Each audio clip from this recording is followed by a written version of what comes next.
always admired this nameless woman at the well. She really takes Jesus on.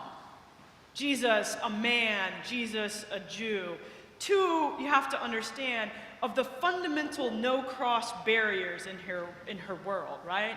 Men do not associate with women, and Jews do not associate with Samaritans. And yet, it's a hot afternoon. She's at the well, he's at the well. No one's supposed to be at the well in the heat of the day, but here they are. It's a bit weird. There's a little bit of an undercurrent of threat about why he's there. And yet they engage in this kind of surprising conversation. And you might remember last week that our story came from a guy named Nicodemus. And that's the last conversation Jesus had in chapter 3 of John, and this is chapter 4. And those two could not be in more contrast if it was even possible. Nicodemus, a Pharisee, a Jew of Jews who knows the law, who is educated, who is wealthy, who has the world at his fingertips and is at the center of everything in Jerusalem. He and Jesus have a very planned conversation. Now this week it's the woman at the well. She's not wealthy. Poor woman has to draw her own water. She's not educated. She's a woman, remember? She's a Samaritan. She lives on the outskirts of everything. And she's got a rather, shall we say, sordid past. Probably puts her on the outside of everything also. And now she and Jesus have a very impromptu, surprise conversation. And Nicodemus, of course, doesn't really understand the truth Jesus is laying out for him. But this woman at the well, she gets it. And she becomes the first person in John's gospel to leave and go tell everybody what she's discovered about who Jesus is. But if you just look at the bare bones of the conversation, it's not evident why it so transforms her. It sort of seems like, a conversation that's a little bit of a spat about water, who gets to drink it, that morphs into kind of like an unpleasant personal conversation, that morphs into like a debate about where people worship. So what's transformative about that? And I guess if you begin at the beginning, she's not exactly excited to find Jesus at her well. And she is super nonplussed that he wants a drink from her, and decides that she'll just spar with him. Oh yeah? You, a man, a Jew, ask me for a drink? Right? Are you kidding me right now? What's happening here? And he says, well, you should ask me for living water.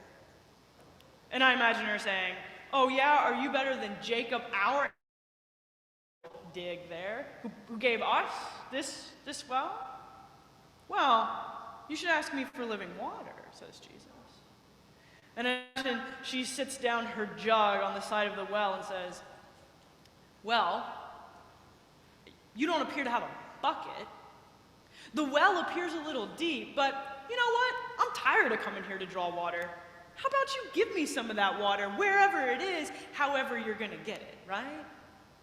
And she's kind of like engaging Jesus. I mean, she could walk away, but she doesn't. She just keeps talking to him. And I have to wonder if that's because he actually is talking to her. I mean, if you think about her, she's from a small town.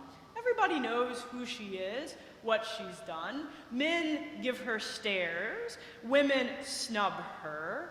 No one has a conversation with her. And here's this man, a man and a Jew, who's actually sparring back with her, having a real conversation with her, giving her the dignity of that. She just can't walk away from it. And so she just keeps it going and says, oh yeah, give me that water. And Jesus, with kind of a knowing look, says, okay, how about it? But first, why don't you go and call that husband of yours, then I can give you both living water. And now she's flummoxed, though. She didn't see it coming. It was just kind of a fun conversation, but he's landed on a truth he shouldn't know about her. And she doesn't really want to know about it herself. She says, well, but nope, I don't have one of those. No husband here. And he says with perception and gentleness and kindness, yeah, how about that? How about you having several? And how about right now, you're right, you don't. And maybe it's not that weird to our ears, but it's a super transgression in her century. And she stands there sort of trembling because he's named the truth. And something about the way he's looking at her tells her that he knows the whole story. And for the first time in a lot of years, she suddenly has kind of flashbacks. And she sees her really young teenage self being pawned off on a much older man who was cruel.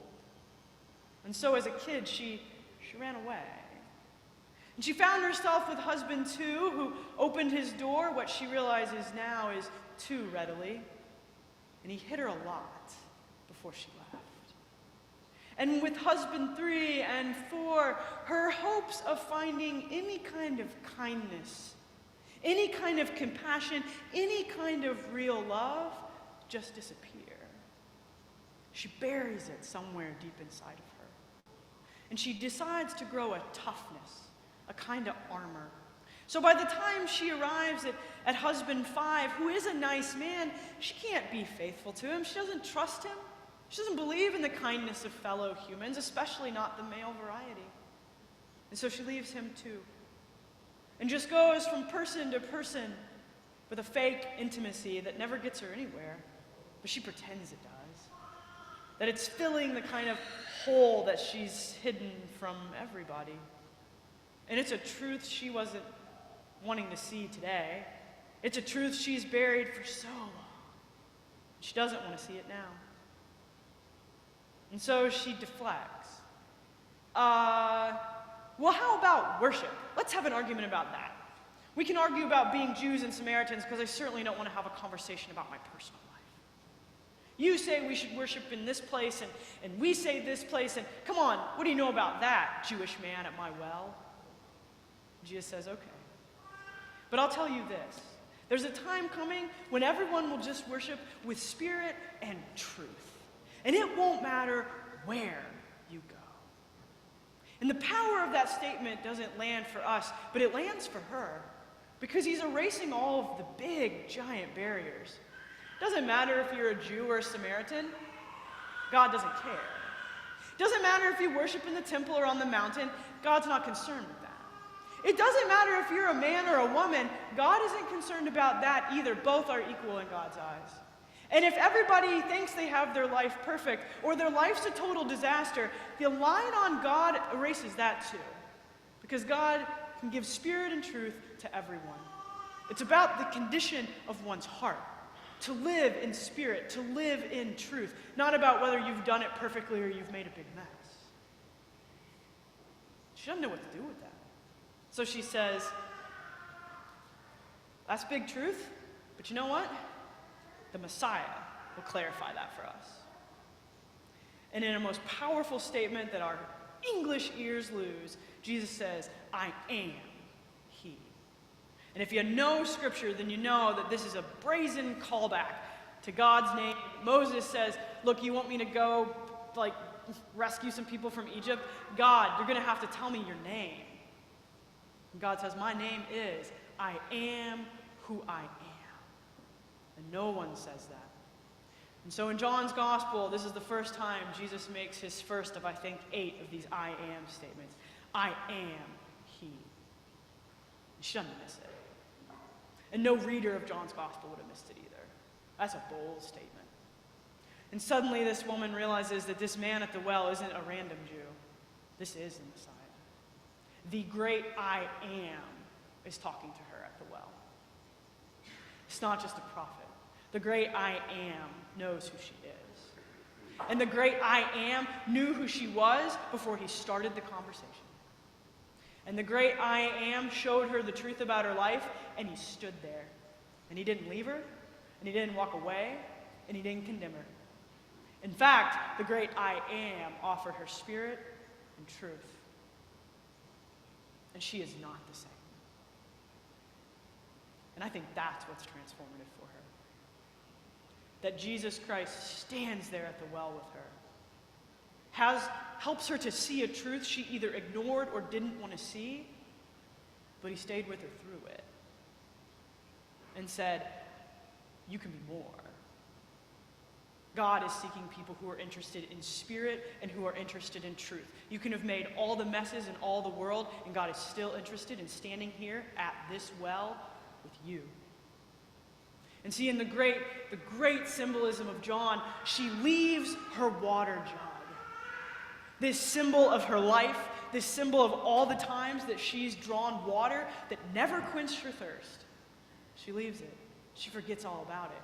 To run and tell a bunch of people who don't even like her about this world-changing, heart-making moment with God. Because, see, that's what happens. She's tasted living water. And it's such a stark contrast to the last conversation Jesus had with Nicodemus. Because, see, Jesus names the truth for Nicodemus, too.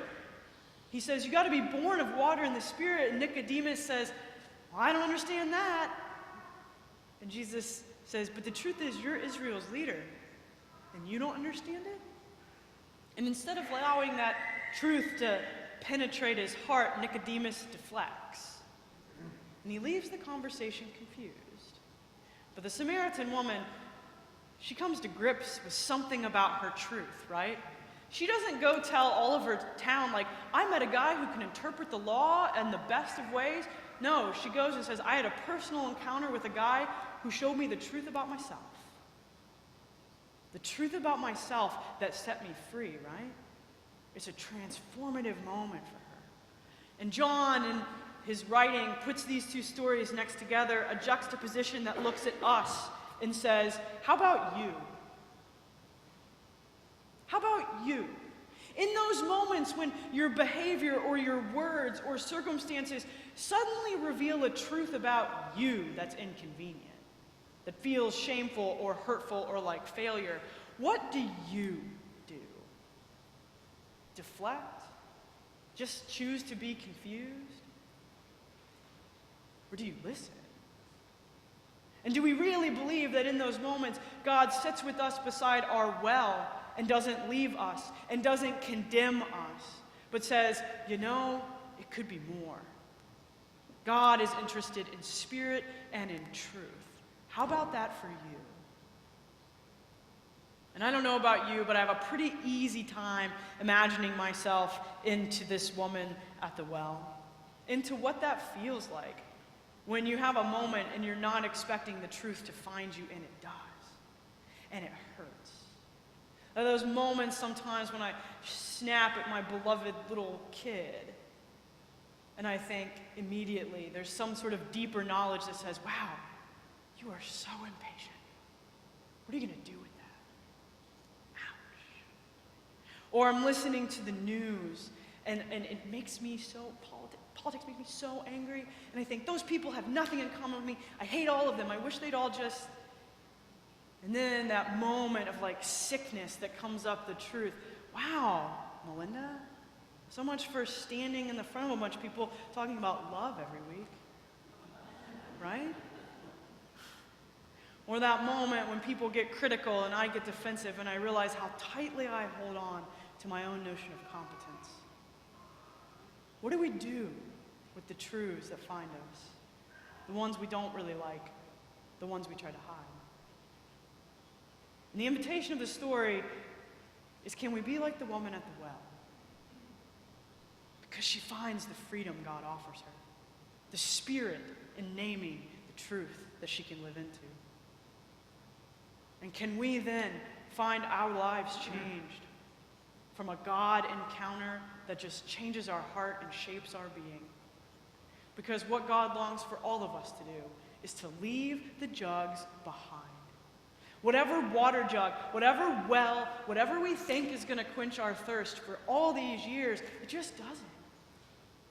And the invitation from God is to leave the jug setting at the well and to go and to have a real drink from Jesus, the great I am, to experience for ourselves and drink God's living water.